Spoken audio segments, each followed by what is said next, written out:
A whisper from an anointed tongue is louder in heaven than a king's command on earth. It is a spiritual fact, a law of the cosmos that operates beyond human belief.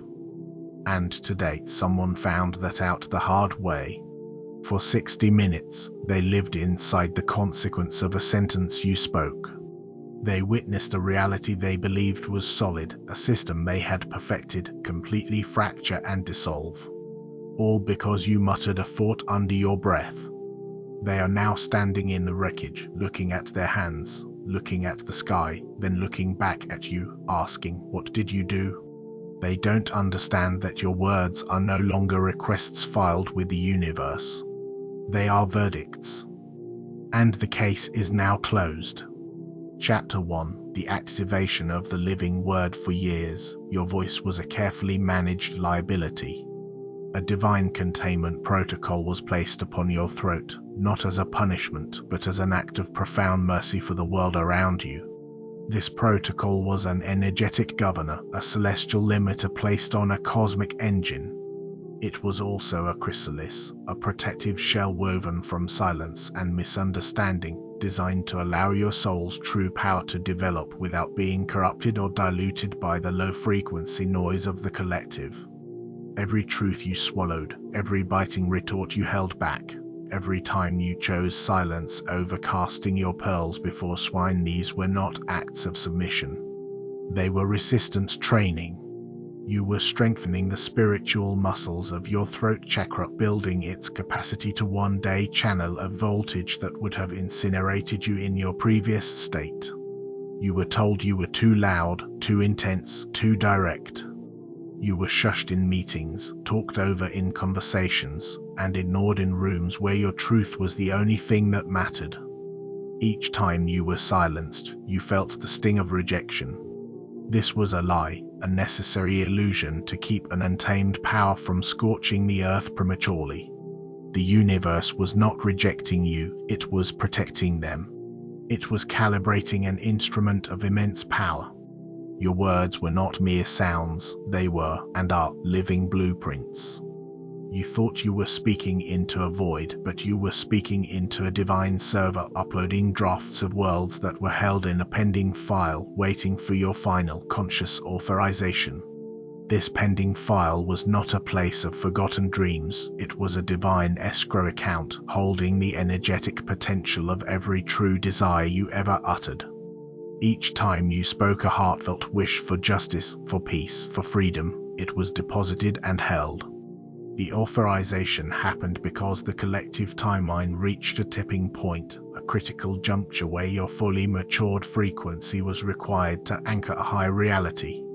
The system recognized that your soul had reached a state of maturity where mercy could be replaced with justice, and containment could be replaced with release. Think back to the last few days. You have felt a strange sensation in your throat, a low-grade hum, a vibration that persists even when you are silent. It's a feeling like a cello string has been installed next to your vocal cords, resonating with a truth that has not yet been spoken.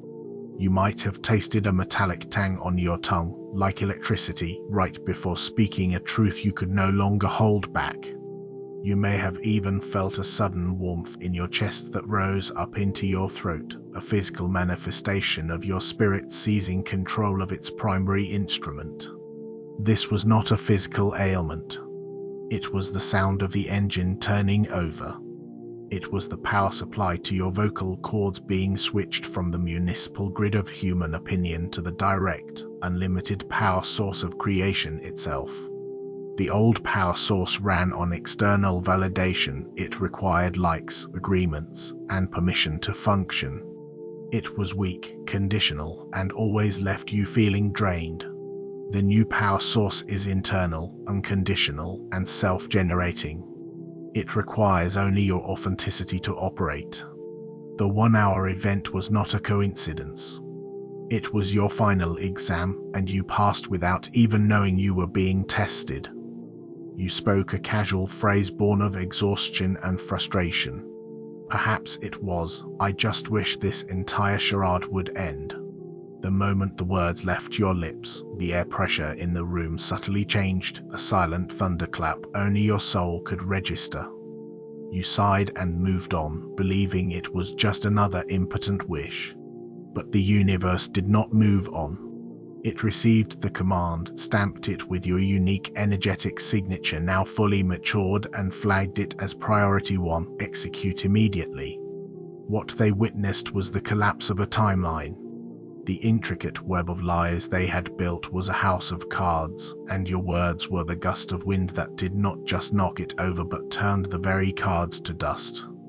They are baffled because the destruction has no earthly origin. There is no paper trail, no whistleblower, no traceable source for the chaos that has engulfed them.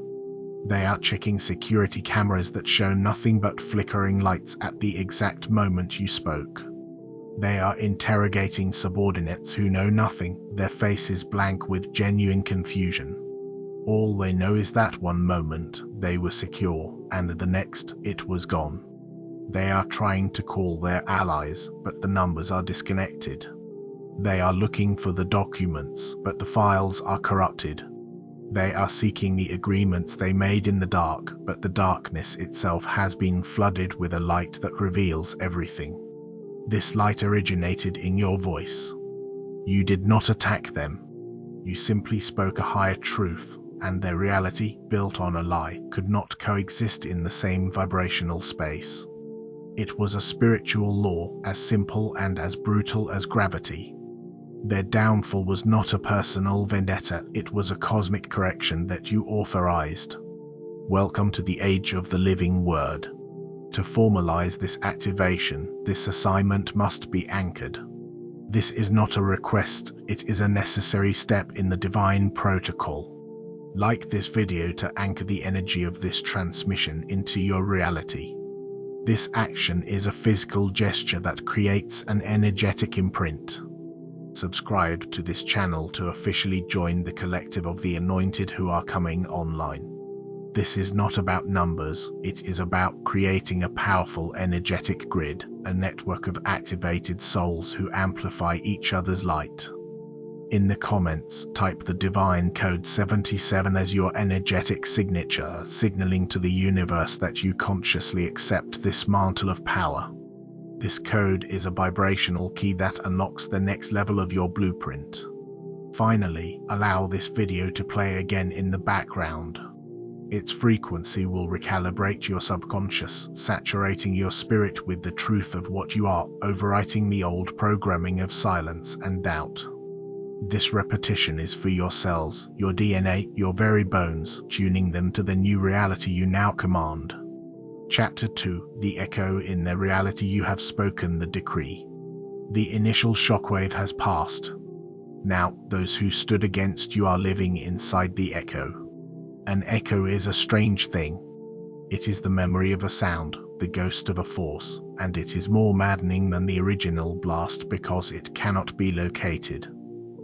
This is their new reality. They are stumbling through the ruins of their own making, hearing the phantom vibration of your words in every new failure and every sudden betrayal. The echo is not just a sound, it's a feeling. It's the sudden, inexplicable chill in a warm room when they think of your name.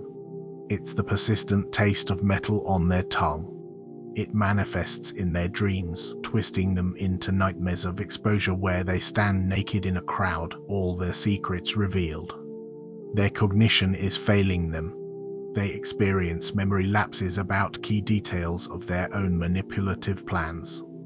They walk into a room and forget why they entered, their minds clouded by an energetic static they cannot identify. This is the echo scrambling their internal hard drive, corrupting the files of their deceit. They are trying to rebuild, but the ground itself rejects their foundation. They lay a brick of deceit, and it crumbles. They make a call to an old ally, and the line is filled with a static that sounds suspiciously like a whisper of your decree. This is not bad luck. This is the new physics of their world. They are experiencing a profound and terrifying loss of control. These are individuals who built their identities on their ability to manipulate outcomes. They were the chess masters. Now they feel like puppets whose strings have been cut. They move their mouths to tell a lie, and a stuttering, unconvincing truth comes out instead. A slip of the tongue in a crucial meeting reveals an ugly motive, causing them to self-sabotage in real time. Their own words have turned against them. They are becoming paranoid. They look at their closest allies and see suspicion in their eyes. The echo of your truth has made them distrust everyone because they are now acutely aware of how fragile loyalty built on lies truly is. They start to believe their own people are plotting against them, a projection of their own treacherous nature that is now being mirrored back at them from all directions. Out of the corner of their eye, they catch glimpses of fleeting shadows, a physical manifestation of the darkness they cultivated now turning on them. The faces of people they betrayed flash in their minds at random, inconvenient moments, breaking their concentration and filling them with a dread they cannot place. They look in the mirror and for a split second, they do not recognize the panicked face staring back at them. The confident mask they have worn for years is peeling away. Their charismatic hold has vanished overnight, replaced by an aura of desperation that repels the very people they seek to influence. Their power was always an illusion, borrowed from the silence of others. Your words called in the cosmic loan, and their accounts were found to be empty. The echo is the sound of the universe's collection agency knocking at their door, a knock that never ceases. In the coming days, you will notice a change in how they interact with the world. Watch them. They will become clumsy, not just physically, but socially and strategically. Their once sharp tactics will seem blunt and obvious. This hum of failure that now follows them is not just metaphorical. They hear it as a faint ringing in their ears that spikes whenever they try to formulate a lie. It feels like a subtle vibration in their bones when they enter a room where they used to hold power. Their favorite foods taste bland, their expensive clothes feel cheap and scratchy against their skin. The echo is a full sensory recalibration of their reality, stripping away the artificial pleasures they built their world upon and leaving only the raw, uncomfortable frequency of the truth you spoke. They can feel your presence even when you are miles away. It is not a haunting, it is a resonance. Your energetic signature is now imprinted upon their very reality. The most disorienting part for them is the silence from your end. They expect you to gloat, to claim victory. They cannot comprehend a power that operates with the silent, impersonal efficiency of a natural law. Your silence is the loudest sound in their world right now. It is the sound of heaven's verdict being read. You will soon receive a message, cloaked in casual language, but it will be a frantic, desperate search for an answer. Do not give them the satisfaction. Your power is affirmed not in what you say to them now, but in what you have already said to the universe. Chapter 3: The responsibility of the divine microphone. The activation of this power is not a prize. It is a promotion to a level of responsibility you are only now beginning to comprehend. You have been handed a divine microphone, one that is perpetually live and connected directly to the main server of creation. There is no on or off switch. Every word you speak, every thought you whisper, every frustrated curse you mutter in traffic is now a potential command. This is the burden and the glory of your new reality. The universe is no longer listening to your intentions, it is responding to your declarations. This is a critical distinction. For most of your life, the universe gave you a grace period, interpreting the meaning behind your flawed human language. Now, it takes you at your word, literally. If you joke with a friend, "This project is going to kill me," the universe logs a potential command for self-destruction and begins to subtly weaken your energy reserves. If you say, "I'm always broke before payday," you are writing a binding energetic contract for lack that the cosmos is obligated to fulfill. Your casual conversations are now spellcasting sessions. Your complaints are incantations for more of what you do not want. You are the sole curator of your energetic reality. This is why you were kept in a state of training for so long. Your years of feeling misunderstood, of choosing your words carefully, of often opting for silence, this was not weakness. It was your soul's innate training program. You were learning to handle a weapon of unimaginable power before you even knew you were holding it. Every time you held your tongue instead of lashing out, you passed a test in energetic containment.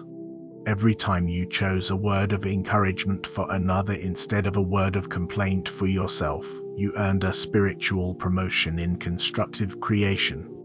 You had to learn the weight of words before you were given the power to make them worlds.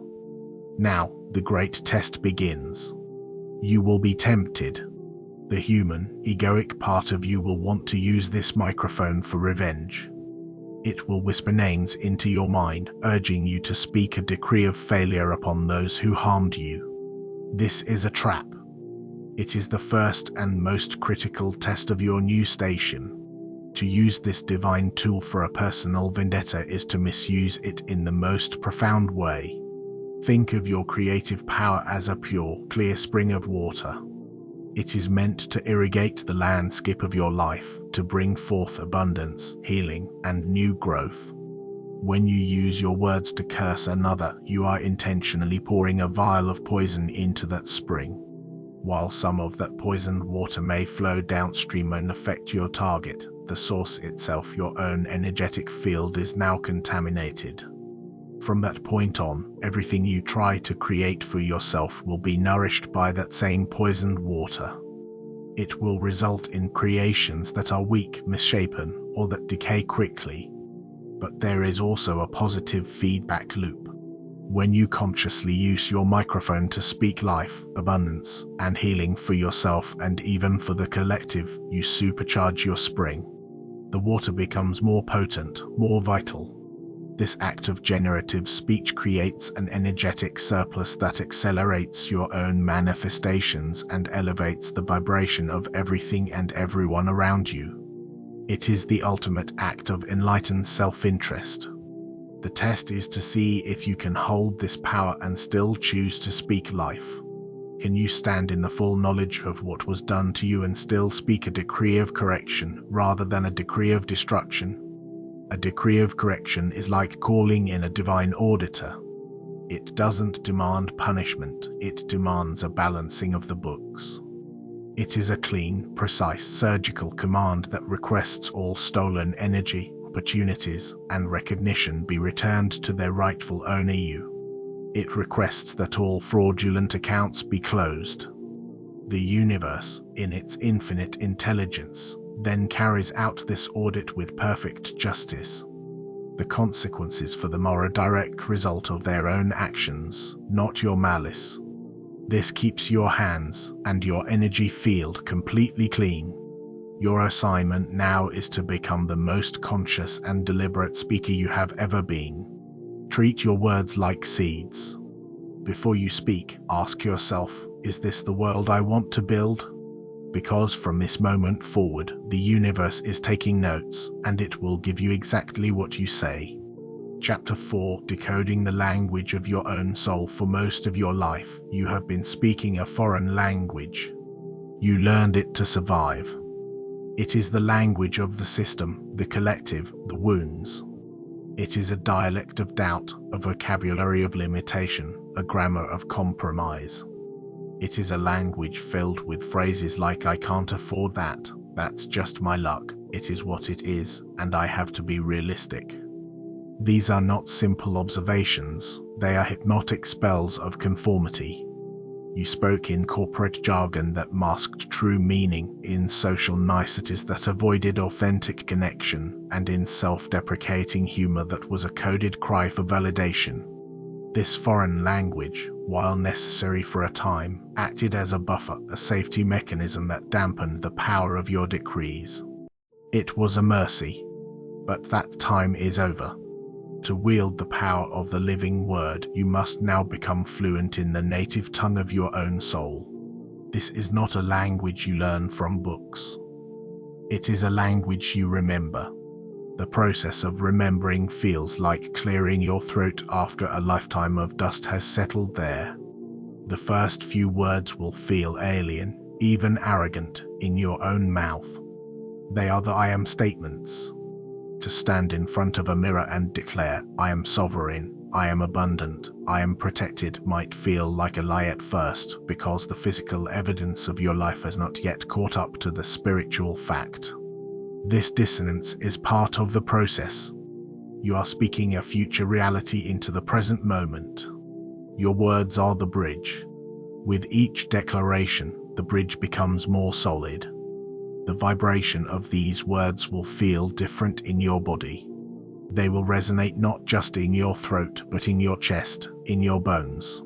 Speaking your soul's language physically aligns your energy centers.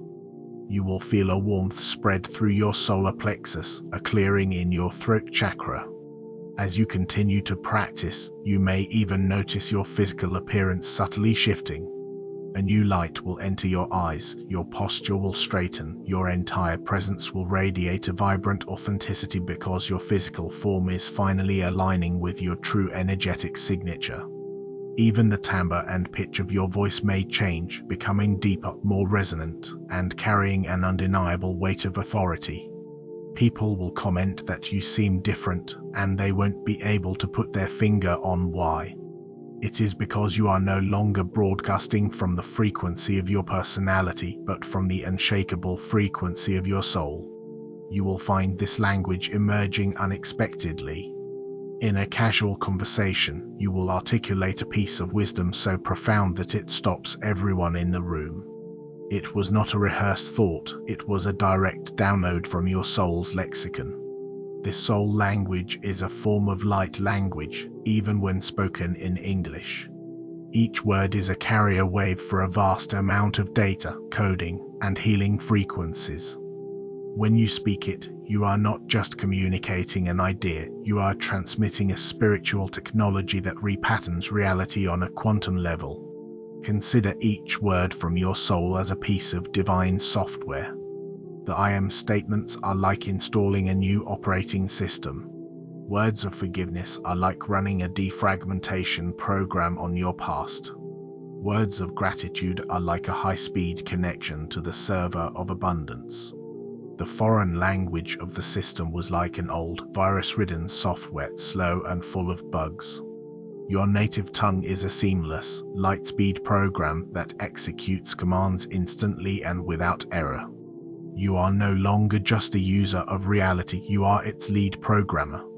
The universe is pushing you to speak this language now because the world needs to hear it. Its frequency carries codes of liberation and truth. All of life recognizes and responds to the vibration of pure authenticity. Part of your assignment is to practice this language. Dedicate time each day to speaking it aloud. Talk about your vision not as a dream, but as a report on a finished project. This is not positive thinking. This is linguistic alchemy. You are using the source code of reality to write a new program for your life.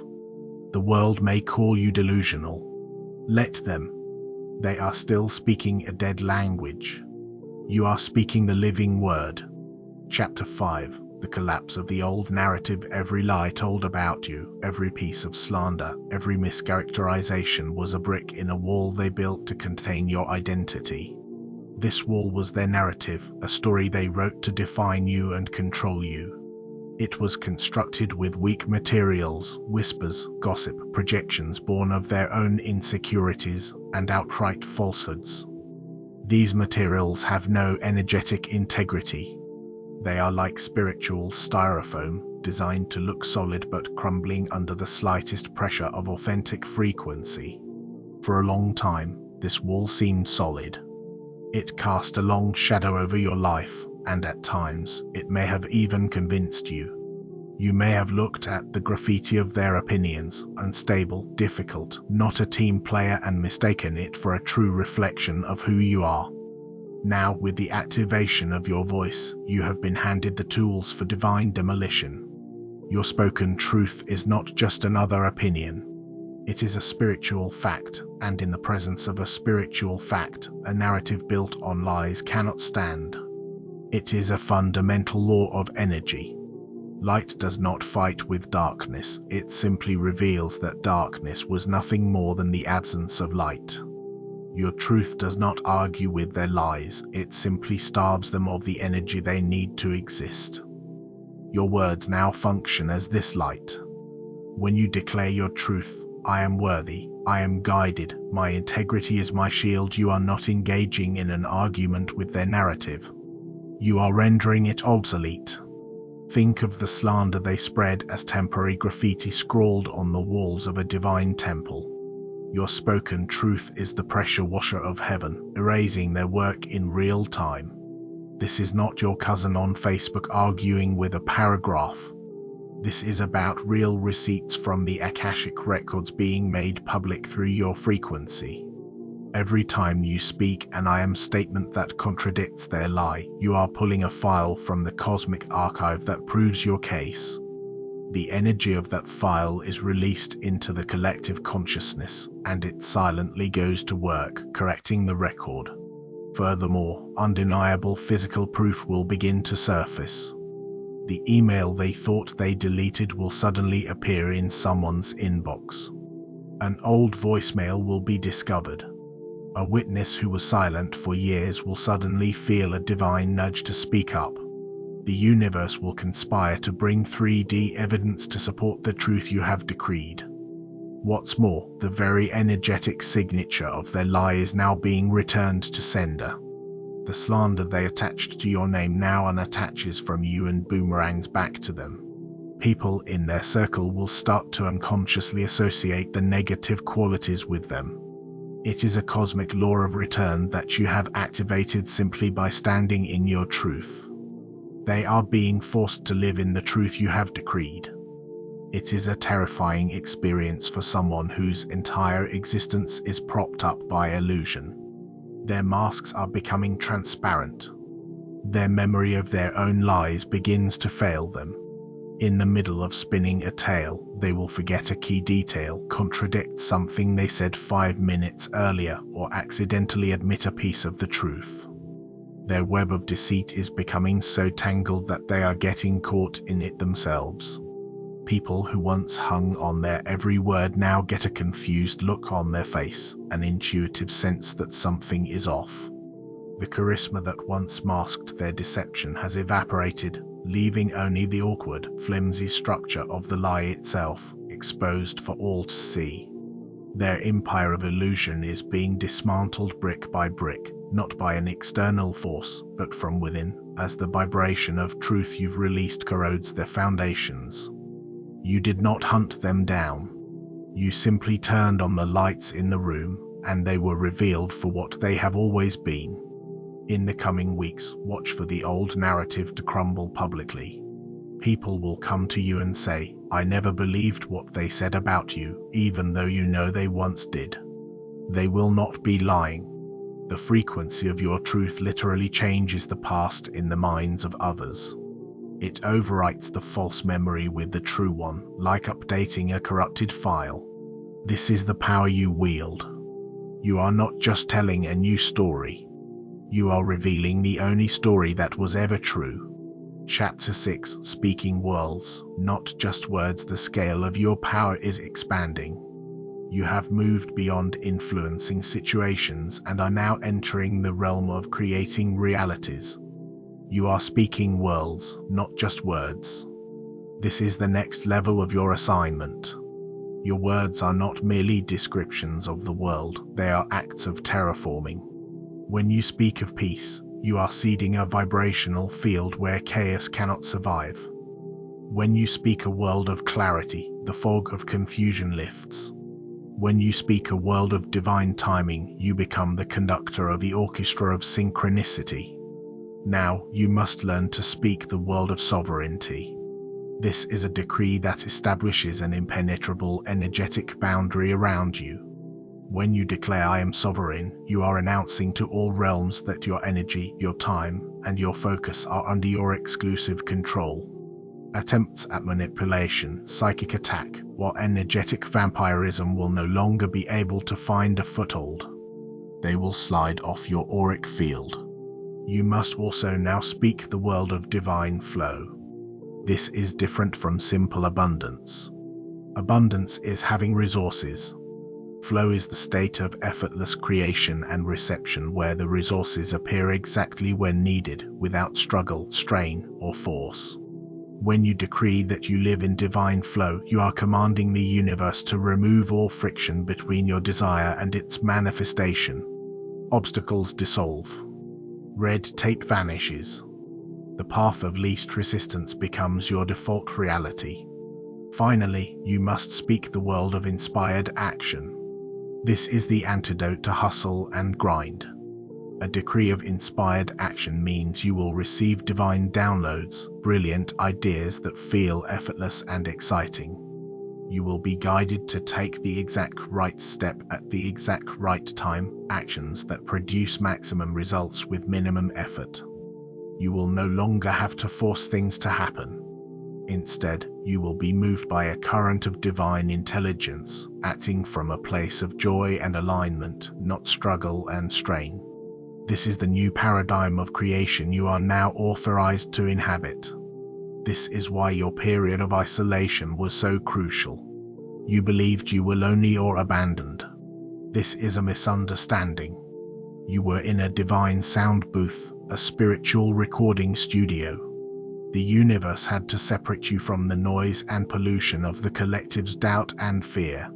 It had to decontaminate you from the energetic residue of others' limitations.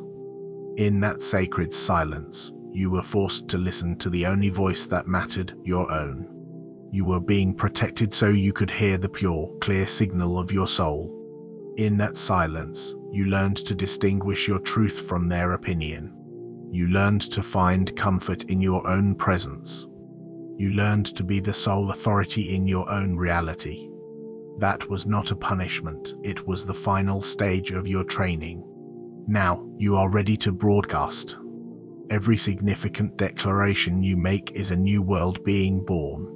When you say, "I am healed," you are creating a timeline where the past wound no longer has any power over you, and the scar tissue is transformed into a source of strength. Those who knew you in your wounded world may not even recognize you in this new healed world. They will try to relate to you based on the old trauma, and the conversation will feel awkward because you no longer live there. You will vibrate at a different frequency, and they may fall away, not out of malice, but out of simple energetic incompatibility. Do not grieve this. You are ascending to a new reality, and not everyone has the security clearance to come with you. Your job is not to convince them. Your job is to speak your next world into existence. Speak of the love you desire not as a hope, but as a current event. Speak of the success you are creating not as a future goal, but as a present reality. You are a spiritual architect, and your words are the living blueprint for the new earth that is being built, starting with the sacred territory of your own life. Chapter 7: The silence that follows the decree you have spoken. The command has been entered into the system. The living word has been released into the ether. Now comes the most difficult and most powerful part of the process, the silence. After a decree is made, you must become still. You must release your attachment to the outcome, your anxiety about the timing, your need to see immediate proof. This is the ultimate test of faith, not in a deity outside of you, but in the divine authority that now flows through you. To speak a word of power and then immediately follow it with a word of doubt is to cancel the command. The silence is where you demonstrate your mastery. This silence is not passivity, it is an active, disciplined trust. It is the quiet confidence of a king who knows his command will be obeyed without question. It is a state of alert, peaceful expectation, free from the frantic energy of need. The human mind will fight this. The ego will demand evidence. It will want to check on the progress, to micromanage the universe. It will send you down rabbit holes of obsessive thinking, urging you to constantly check your phone, your email, your bank account for signs that your decree is working. Resisting this urge is a spiritual discipline. Every time you choose to remain calm instead of checking for proof, you strengthen your creative power. You will be tempted to repeat your decree over and over, believing that repetition adds power. It does not. It signals a lack of trust. A true sovereign speaks once. Their word is law. Your work is done in the speaking. The universe's work is done in the silence that follows. This silence is not empty. It is pregnant with activity. It is the sacred space where timelines are being realigned. Think of a seed planted in the earth. All the vital, furious activity of germination happens in the dark, in the silence, beneath the surface. You do not dig up the seed every day to see if it is sprouting. To do so would kill it. Your faith is the rich soil. Your calm is the sunlight. Your trust is the water. Your job is to tend the soil of your own mind, to keep it free of the weeds of doubt, while the universe handles the miraculous process of germination in the unseen. Your assignment now is to become a master of witnessing. Speak your truth, declare your world, and then step back and watch. To be a master witness means observing the unfolding events with the curiosity of a scientist and the faith of a mystic. It means seeing apparent setbacks not as failures but as necessary plot twists, the clearing of old debris to make way for the new foundation. You don't get emotionally entangled in the how, you remain anchored in the certainty of the what. This means when the old reality puts up a final, desperate fight, an unexpected bill, a negative comment, a moment of self-doubt, you observe it without giving it your power. To be a master witness is to watch the drama of the old reality like you are watching a movie you've already seen. You know how it ends. So when a dramatic scene unfolds, you don't get swept up in the emotion. You simply observe it, maybe even with a little amusement, thinking, this is the part where the villain makes his last stand before he's written out of the script. This emotional detachment is not apathy, it is the highest form of faith.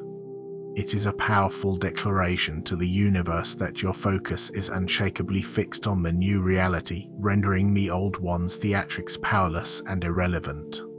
Your calm in the face of this clearing out process is your power. Your next phase of life will be defined by this rhythm, a moment of powerful, conscious declaration followed by a period of silent, faithful observation. This is the dance of a conscious creator. You have spoken. The case is closed. The verdict is in. The system is processing. The age of asking, hoping, and praying is over. The era of declaring has begun.